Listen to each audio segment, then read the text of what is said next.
The car screeched to a halt, tires screaming against the asphalt, stopping just inches from the dog's body. In that frozen moment, the driver thought he had almost run over a stray wandering on the empty highway. But strangely, the dog did not flinch. It stood firmly in the middle of the road, chest heaving, eyes blazing in the glare of the headlights. It stared straight at him, as if trying to speak. He pressed the horn, flashed his lights again and again, yet the dog refused to move. His heart pounded wildly. One haunting question echoed in his mind. What does it want from me? The night was thick over the Carolina woods. Wind howled through the pines, blending with his ragged breath. Never in his life had he imagined a dog could dare face down a speeding car. But that moment was only the beginning. What came next would bring tears streaming down the driver's face behind the wheel. Stay until the very end, because the truth will leave you speechless. This story took place in the quiet outskirts of North Carolina, where long rows of pine trees bordered narrow country roads. The main character was David, a man in his 50s who worked late-night delivery shifts. Life's burdens had made him practical, impatient, and not one to care much about stray animals. The dog that night was a German Shepherd mix, about 6 years old, its coat mottled gray and brown, body thin from weeks of wandering. No one knew where it came from, only that fate placed it squarely in front of David's headlights that night, refusing to let him pass. David lowered his window, shouting to scare the dog away. But instead of retreating, it barked sharply, then turned its head toward the woods. Through the darkness, he noticed something glinting faintly, like a flash of metal. His chest tightened. The dog barked again, louder this time, before taking a few steps toward the trees and stopping, looking back as if urging him to follow. A strange unease crawled over him. Could someone be in trouble out there? Or was this just the desperate trick of a starving stray? The air grew heavy, pressing in. David's hand hovered on the wheel. He could either press down the gas and leave, or step out into the unknown. David exhaled sharply, shaking his head. I can't stop just because of a stray dog. He turned his headlights brighter and inched the car forward to drive around it. But the dog darted back in front, barking furiously, almost screaming. Frustration boiled in him. Maybe it was hungry, hoping for food, but he had nothing with him, except packages to deliver.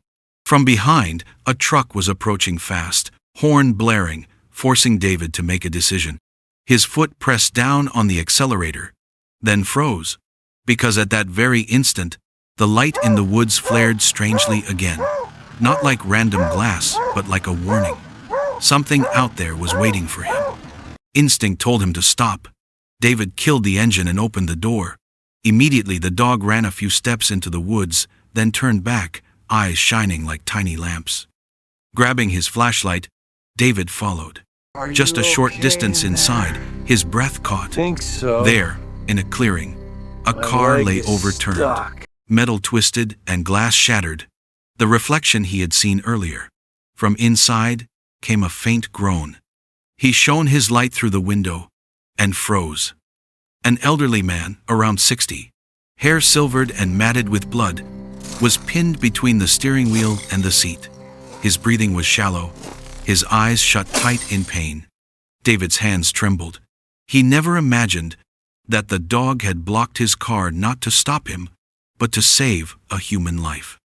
For a moment, panic gripped David, but then instinct took over. He rushed to the wreck, tugging at the door. It wouldn't budge, the frame was twisted like a knot of steel. Inside, the old man moaned in agony, blood trickling from his forehead. The dog circled them, barking frantically, pushing him on. David sprinted back to his van, yanked out a crowbar he used for unloading cargo, and jammed it into the gap. With every ounce of strength, he pried and pulled. Metal screeched. At last, the door gave way with a violent crack. Reaching in, he pulled the old man free. The man's body trembled, breaths shallow but steady. Gently, David laid him on the ground, his own hands shaking as he dialed 911.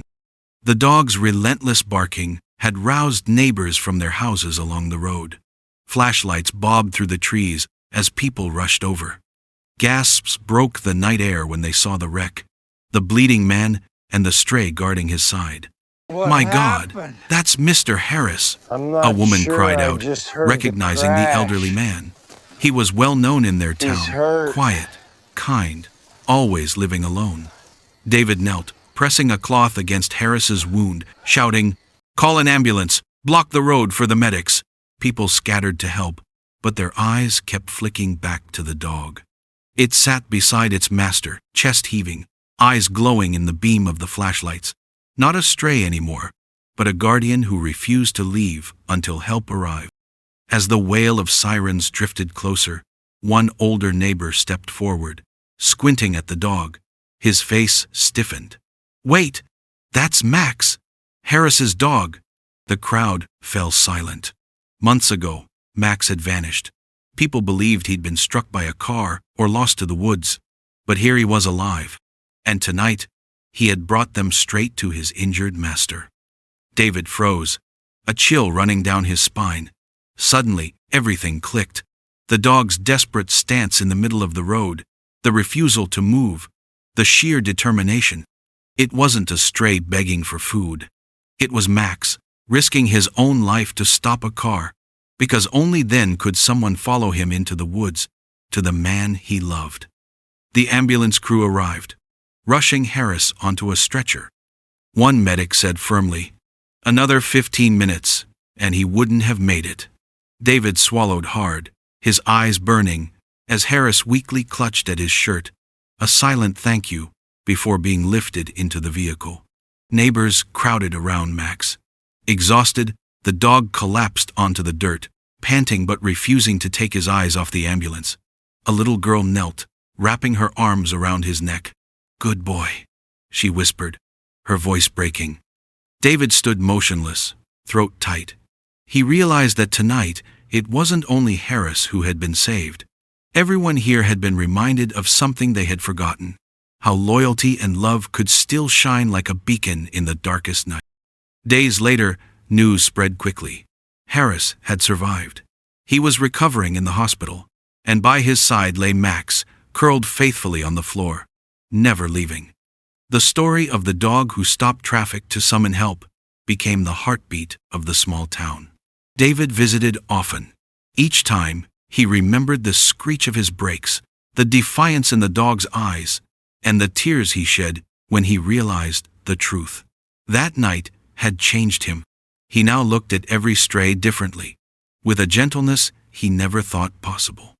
Sometimes, miracles don't come with trumpets or thunder. Sometimes, they arrive on four legs, with nothing more than love and loyalty to guide them. But if you think this story was the most miraculous of all, you haven't heard about chained dog in the field, kept digging the grass, what rescuers found left them in tears. Don't miss the video beside this one. A story that made the whole world weep.